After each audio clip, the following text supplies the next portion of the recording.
नमस्कार दोस्तों, alpha officers academy की यूट्यूब चैनल पर आपका स्वागत है। हम देख रहे थे आरएस मेंस का रिवीजन मॉड्यूल, उसमें हमने सोशियोलॉजी शुरू की थी। उसमें 3 लेक्चर्स कवर करने के बाद में हम लोग सेक्युलराइजेशन जो प्रोसेस ऑफ चेंज था, उसमें संस्कृताइजेशन, वेस्टर्नाइजेशन और सेक्युलराइजेशन पढ़ चुके हैं। ग्लोबलाइजेशन आज हम लोग देख लेते हैं।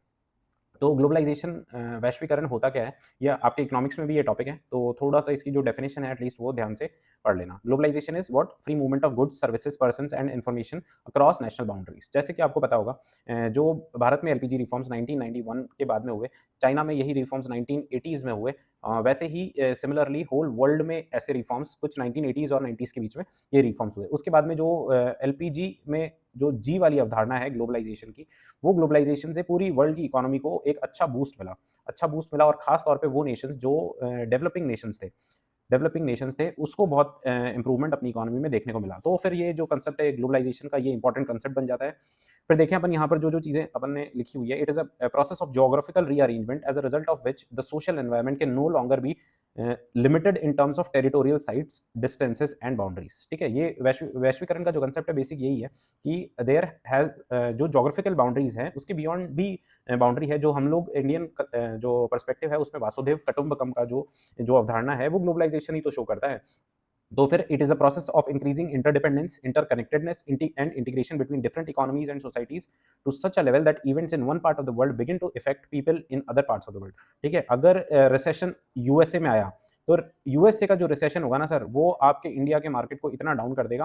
तो ये जो प्रोसेस है ये एलपीजी रिफॉर्म्स या फिर ग्लोबलाइजेशन की वजह से ही आता है। फिर अकॉर्डिंग टू मार्शल, एक देखो इकोनॉमिस्ट रहे हैं, उन्होंने कहा है the media has turned the world into a small village called global village.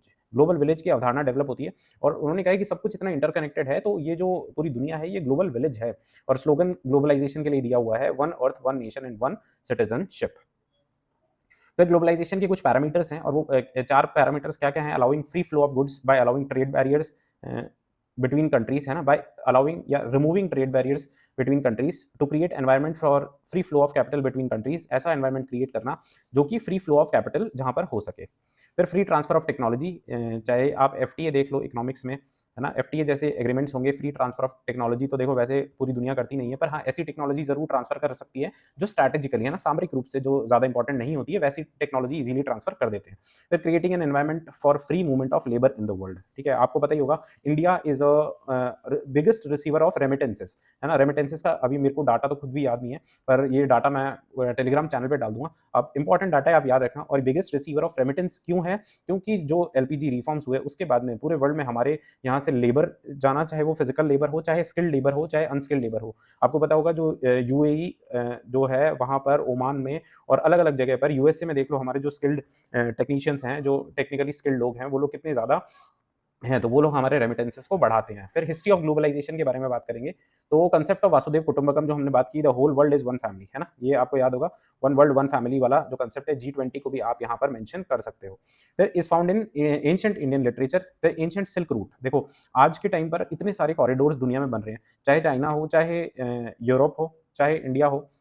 यहाँ पर जितनी भी चीज़ें अभी रिसेंटली, जैसे आपको पता होगा, रशिया और इंडिया के बीच में ऑयल ट्रेडिंग हो रही है। ऑयल ट्रेडिंग जो जिससे हो रही है वो इंटरनेशनल नॉर्थ साउथ कॉरिडोर से हो रही है, आईएनएससी से। तो ये आईएनएससी भी क्या है? आपके इंटरनेशनल रिलेशन में आपने और भी बहुत सारे पढ़े होंगे। ये सारे एंशिएंट सिल्क रूट्स हैं, है ना? एंशिएंट सिल्क रूट्स को वापस रिवाइव करने की कोशिश की जा रही है। तो एंशिएंट सिल्क रूट्स भी हमारे लिए क्या, ये ग्लोबलाइजेशन का ही एक पार्ट माने जाते हैं। Served as unifying path between Asia, Africa and Europe. फिर geographical discoveries and scientific innovations होते गए time to time medieval period में। उसने क्या प्रोवाइड की, मोमेंटम दिया किसको, ग्लोबलाइजेशन को। Establishment of league of Nations, आपको पता है आफ्टर वर्ल्ड वॉर, जो फर्स्ट वर्ल्ड वॉर है, हालांकि लीग ऑफ नेशंस ने ऐसा कुछ बड़ा काम किया नहीं, क्योंकि फर्स्ट वर्ल्ड वॉर के बाद में यही बात थी कि सेकंड वर्ल्ड वॉर नहीं होना चाहिए, पर इसके होते हुए भी सेकंड वर्ल्ड वॉर हुआ। और आज भी आप देख लो, उसके बाद में 1945 में यूनाइटेड नेशंस का एस्टैब्लिशमेंट होता है 1945 में, after the second world war, और उसका काम था वॉर को रोकना। एंड आफ्टर दैट आपको पता ही है आज की सिचुएशन, चाहे रशिया यूक्रेन देख लो, चाहे इसराइल पैलेस्टीन देख लो, no one probably listens to what UN has to say. Then general agreement on trade and tariffs, देखो GATTs, ये आपको वर्ल्ड इकोनॉमी में आपने इस कंसेप्ट को पढ़ा होगा। 1947 में made a significant contribution to the development of globalisation. फिर यूएनओ है, यूनाइटेड नेशन ऑर्गेनाइजेशन हो, चाहे वर्ल्ड बैंक हो, चाहे वर्ल्ड ट्रेड ऑर्गेनाइजेशन हो, ये इंटरनेशनल ऑर्गेनाइजेशंस क्या हैं? These are vehicles of globalisation, है ना? ये मैं थोड़ा सा क्लीन कर दूं, क्या ज़्यादा ही गंदगी हो गई आज। ये क्या है? जो यूनाइटेड नेशंस, वर्ल्ड बैंक और WTO हैं, ये व्हीकल्स ऑफ फॉर ग्लोबलाइजेशन है। फिर एलपीजी रिफॉर्म्स जो बार बार मैं बात कर रहा हूँ, ग्लोबलाइजेशन मतलब हम लोग बेसिक अंडरस्टैंडिंग, मैंने आपको पहले ही बताया था कि कुछ चीज़ें हैं जो मैंने ऐसे बना रखा है। तो जब भी ग्लोबलाइजेशन की बात आए तो एलपीजी रिफॉर्म्स आ जाता है, जब भी हायरार्की की बात आए तो ट्रायंगल बन जाता है, जब भी डी सेंट्रलाइजेशन की बात आती है, डिसेंट्रलाइजेशन की बात आती है तो अर्बन लोकल बॉडीज या पीआरआईज, पंचायती राज इंस्टीट्यूशंस आ जाते हैं। तो ये अगर कंसेप्ट दिमाग में रखोगे तो 20-50 शब्द आप लिख सकते हो, ठीक है। फिर रीजंस ऑफ फॉर ग्लोबलाइजेशन की बात करें तो ग्लोबल आइडियोलॉजिकल रिवॉल्यूशन आ जाता है, expansion of industrial revolution on global scale. Industrial revolution जो कि सिर्फ यूरोप में शुरू हुआ, वो बाद में जैसे ग्लोबलाइजेशन को मोमेंटम मिलता है उसके बाद में पूरी वर्ल्ड में ये बड़े स्केल पर फैल जाता है। फिर geographical discoveries and scientific research, spread of capitalist ideology which I already told you, जो यूएसए में जो डेवलपमेंट हुआ उसके बाद में कैपिटलिस्ट आइडियोलॉजी पूरी दुनिया ने अपनाने की कोशिश करी। चाहे आप जो कम्युनिस्ट लोग थे उनको भी आप देख लो कि चाइना है जो कि पॉलिटिकली कम्युनिज्म है, पर वहाँ पर जो इकोनॉमिकली उसको देखो तो कैपिटलिस्ट सोसाइटी वो है। फिर एस्टैब्लिशमेंट ऑफ इंटरनेशनल ऑर्गेनाइजेशन जो हमने पहले भी बात की, after the world war, United nation हो, चाहे वर्ल्ड बैंक हो, चाहे डब्ल्यूटीओ हो।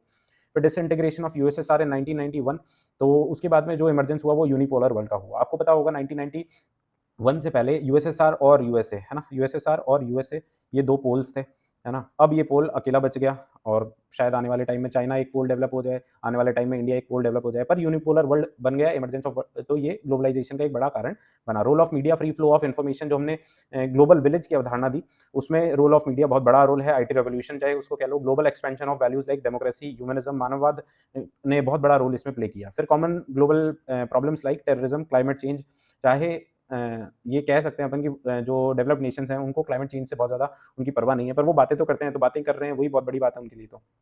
तो ये भी एक ग्लोबलाइजेशन का बड़ा कारण रहा।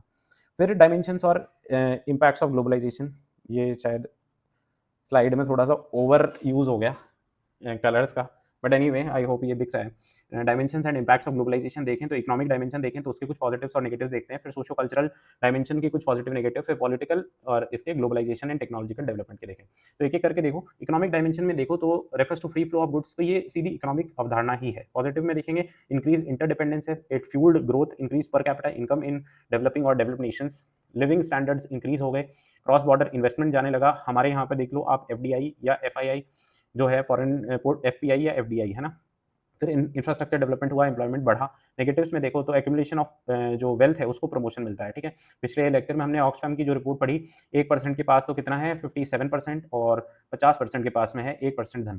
तो ये जो प्रमोट्स एक्यूमुलेशन ऑफ वेल्थ या इनकम इनइक्वालिटीज।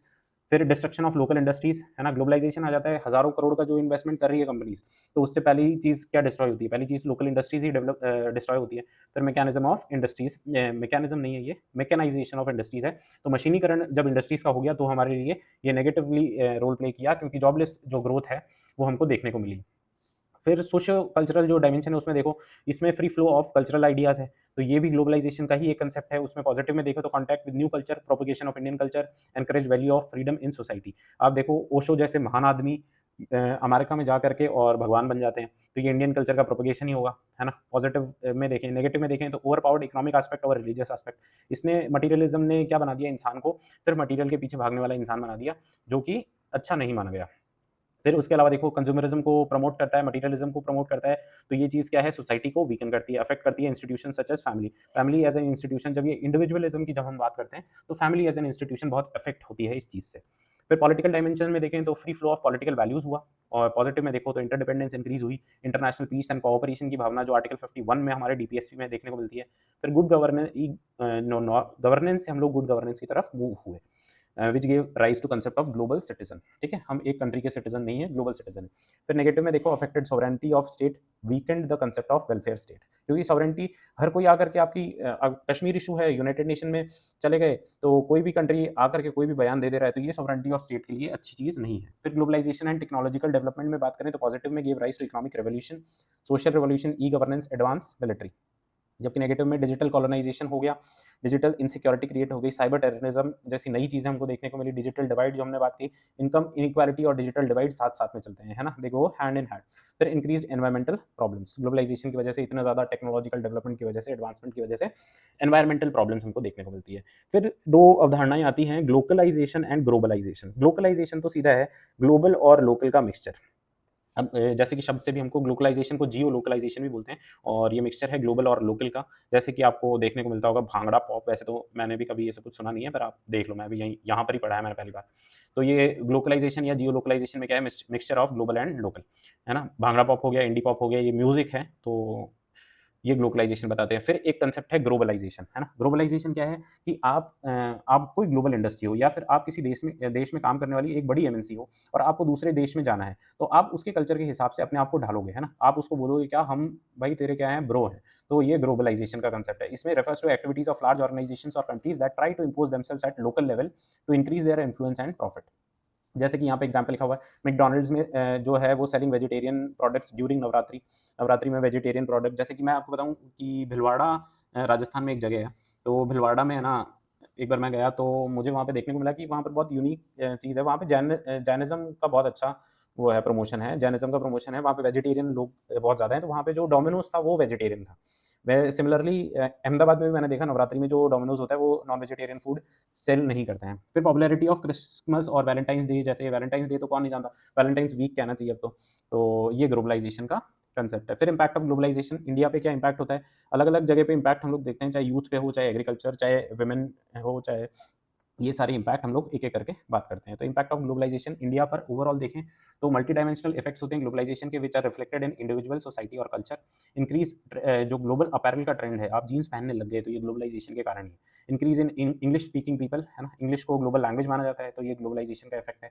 फेस्टिवल्स जैसे कि क्रिसमस हो गया, वैलेंटाइन्स, ये सबको पॉपुलैरिटी मिली, अट्रैक्शन टुवर्ड्स हॉलीवुड मूवीज़ देखने लग गए, global celebration of Holi, Diwali, है ना? चाहे आप दुबई में अगर आप रह रहे हो, आप कभी दुबई जाओ तो आपको पता चलेगा कि वहाँ पर होली और दिवाली, दिवाली तो खास तौर पे, क्योंकि दुबई वालों को तो वैसे ही पटाखे फोड़ने का बहुत शौक है।